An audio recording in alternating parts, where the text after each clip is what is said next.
konteks dari penugasan terhadap MUI itu adalah sukarela. Kalau sekarang masih ada orang yang bilang, "Kenapa sih ngurus yang halal-halal? Kan lebih baik, sertifikasi haram sajalah." Itu berarti sampean ketinggalan 40 tahun itu sudah pernah dilakukan. 40 tahun yang lalu, tahun 76, ternyata bobol. Assalamualaikum warahmatullahi wabarakatuh, Sobat Halal Indonesia dimanapun Anda berada. Kali ini saya akan menyampaikan tentang sejarah sertifikasi halal di Indonesia. Ini topik yang menarik buat kalian yang memang fokus atau pengen mengetahui tentang isu halal di Indonesia. Jadi secara kronologi saya ingin ceritakan itu bahwa kepedulian tentang persoalan halal di Indonesia dari pemerintah khususnya itu dimulai pada tahun 1976. Pada saat itu keluar SK nomor 280 dari Menteri Kesehatan tahun 76 yang berinisiatif untuk membuat peraturan, memberi tanda khususnya waktu itu adalah untuk menandai makanan-makanan yang mengandung unsur babi. Jadi peraturan itu terbatas untuk menandai makanan yang mengandung unsur babi. Jadi kalau ditarik ke awal memang persoalan halal ini dimulai sebetulnya dari menandai yang haram dulu. Karena waktu itu mereka beranggapan bahwa yang halal ini kan makanan di Indonesia ini kan 99% halal. Yang haram paling cuma 1% gitu. Kira-kira begitu. Makanya kemudian diatur dulu yang haram dulu. Nah, itu SK Menteri Kesehatan tahun 76. Nah, berkembang kemudian pada tahun 1985 itu ada SKB, surat keputusan bersama antara Menteri Kesehatan dengan Menteri Agama. Kali ini Kementerian Agama sudah dilibatkan. Waktu itu namanya masih Departemen Agama ya, dari Departemen Kesehatan dengan Departemen Agama, menterinya membuat SKB tentang pencantuman tulisan halal pada makanan-makanan dan minuman.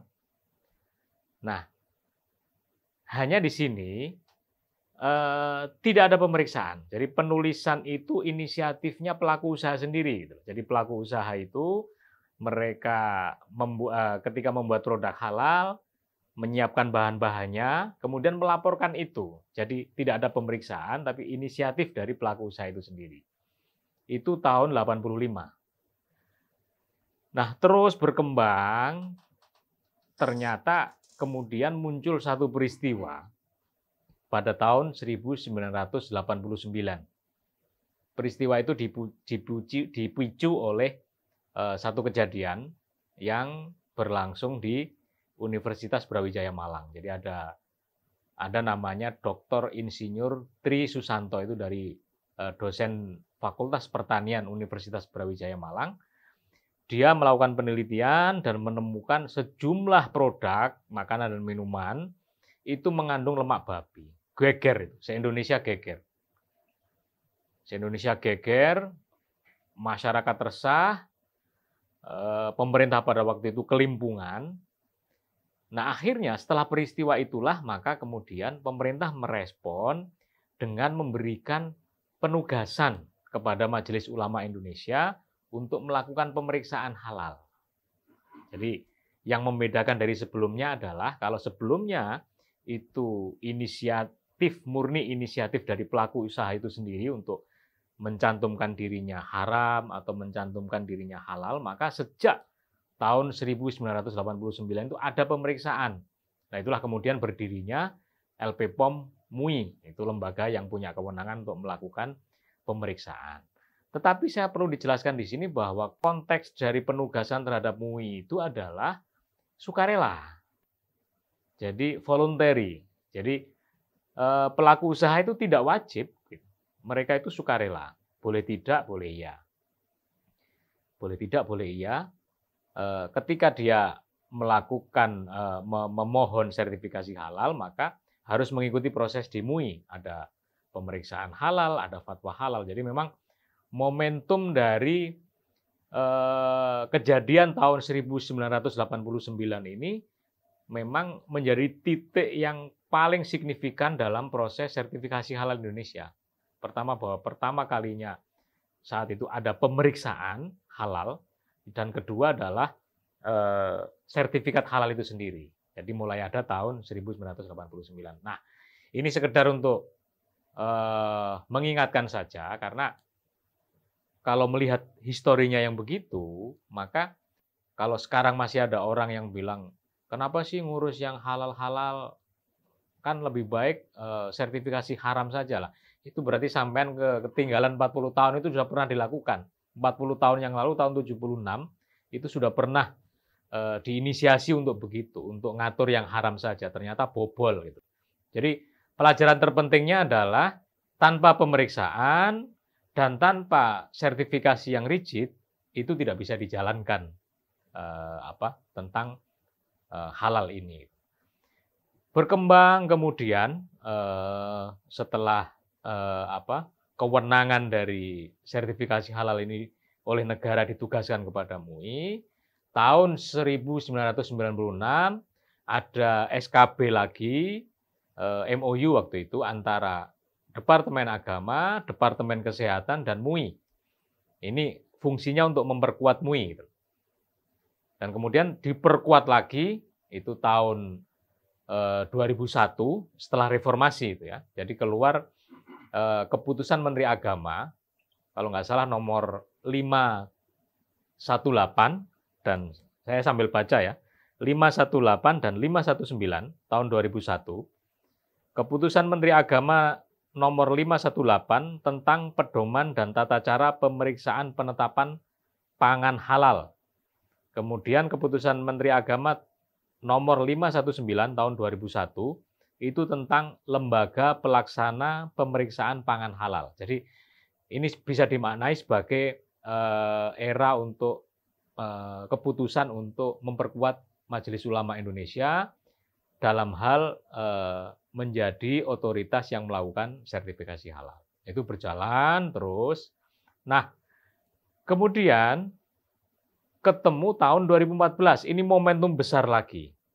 Jadi kalau tadi saya jelaskan, sertifikasi halal di tangan MUI sejak tahun 89 itu sifatnya voluntary atau sukarela, maka tahun 2014 ini itu diangkat menjadi undang-undang.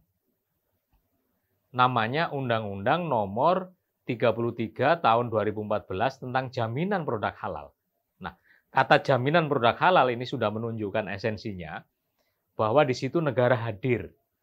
Kalau tadinya itu ditugaskan kepada MUI, maka kemudian ini negara ambil alih kewenangan itu secara penuh, hadir negara.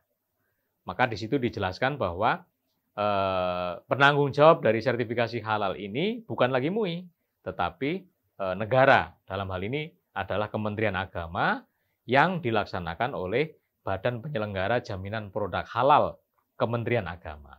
Nah, perbedaannya adalah kalau tadi voluntary, maka sejak ada Undang-Undang tahun 2014 ini, itu sifatnya mandatori atau wajib. Negara hadir, itu wajib dilaksanakan, ada ketentuan sanksinya, ada ketentuan bahkan pidana. Nah, memang ini kemudian mengingatkan kita kepada era klasik dari zaman Islam gitu loh. Jadi positioningnya menjadi begini kira-kira. Ada istilahnya kalau zaman dulu, zaman era-era klasik di Timur Tengah maupun di ini, ada istilahnya mufti. Mufti itu adalah ulama yang memberikan fatwa. Jadi biasanya Muslim yang mencari hukum dari sesuatu, entah itu ibadah atau makanan atau apa, mereka datang ke ulama, mufti tadi untuk meminta fatwa. Mufti ini adalah seorang ahli agama, orang yang memiliki kepakaran, orang memiliki kapasitas untuk menjelaskan tentang aturan keagamaan. Nah, mufti memberikan fatwa, ya, tetapi mufti ini tidak bisa memaksakan fatwa itu. Bahkan seandainya si peminta fatwa itu kemudian dia merasa kurang puas dan mencari mufti yang lain, boleh. Gitu. Jadi mufti ini kapasitasnya hanya memberikan fatwa.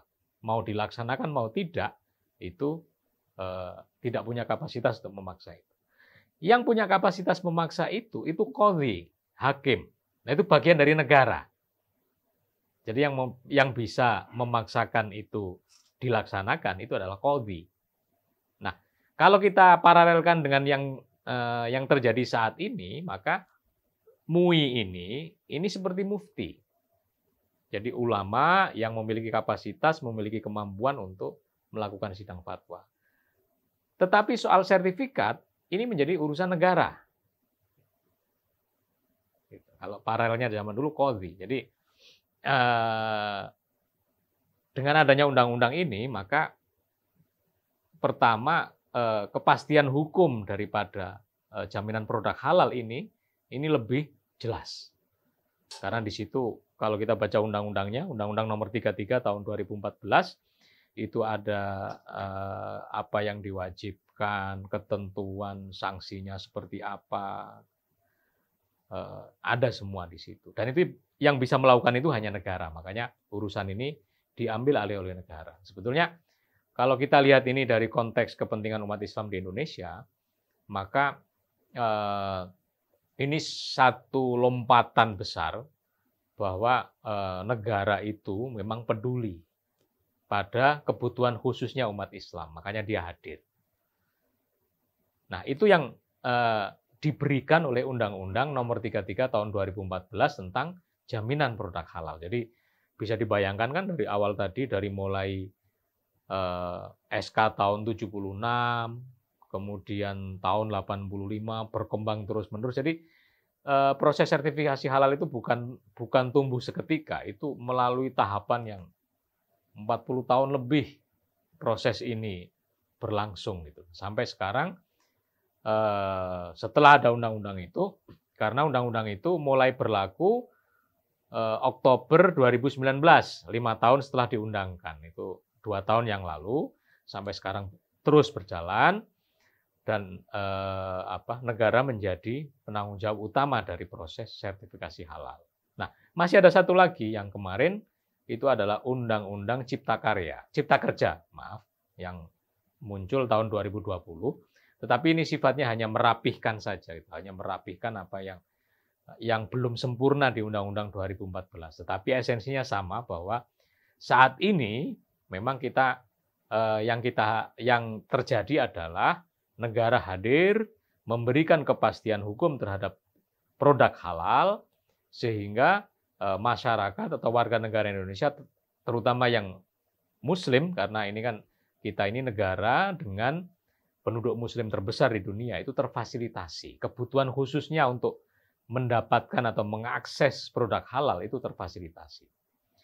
Oke, Sobat Halal Indonesia, itu yang ingin kami jelaskan. Billahi taufiq wal hidayah. Wassalamualaikum warahmatullahi wabarakatuh.